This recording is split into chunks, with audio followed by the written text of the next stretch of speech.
আমাদের একটা কর্তব্য আছে, মেয়েটি তো আর ফিরে আসবে না। ওর নামে যদি আপনারা কিছু করতে চান করতে পারেন, যা টাকা লাগবে আমি দেব। হ্যাঁ, আমরা 10 লক্ষ টাকা তো দিতেই পারি পরিবারকে। এত বড় শয়তান মেয়ে ছেলে, এত বড় ঢেমন মেয়ে ছেলে যে মদ খেয়ে মরলে 2 লক্ষ টাকা। এই যে আমার হবু ডাক্তারটা মরে গেল, আমার বোন মরে গেল, বাংলার মেয়ে মরে গেল, তার বাড়িতে গিয়েও বলছে 10 লাখ টাকা।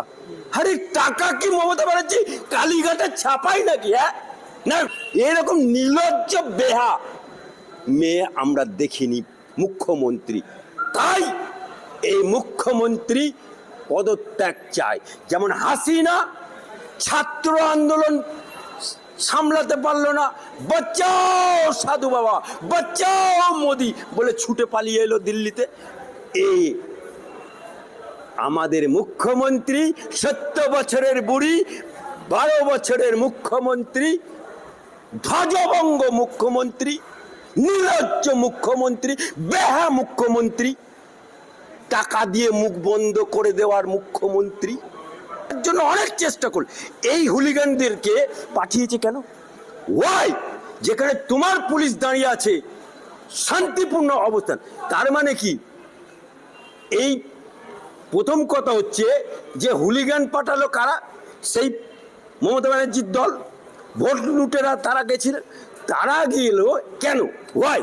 কারণ দুটো কারণ। একটা কারণ হচ্ছে যারা সমগ্র ভারতবর্ষে পশ্চিমবাংলায় যে যাদেরকে লক্ষ্মী ভাণ্ডার দেয় তারা রাস্তায় নেমে পড়েছে, এটা সমগ্র মিডিয়া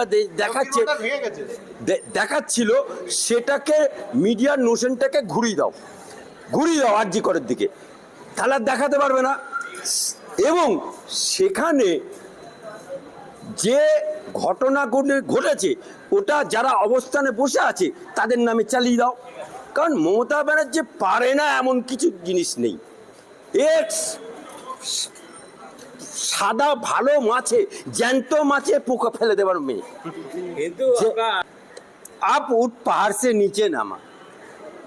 এই মাননীয়া, এই 70 বছরের বুড়ি, এই 12 বছরের মুখ্যমন্ত্রী, ইনি যখন বিরোধী নেত্রী ছিলেন, যখন বামফ্রন্ট সরকার ছিল, তখন বাংলার বুকে পান থেকে চুন খসলেই সিবিআই চায়, পান থেকে চুন খসলেই বাংলা পান, পান থেকে চুন খসলেই অমনি রে করে উঠত। আজ কি এমন হলো? মমতা ব্যানার্জি যেখানে উনি সরকারে এসছেন, সরকারে আসার পর উনি সাধু হয়ে গেলেন।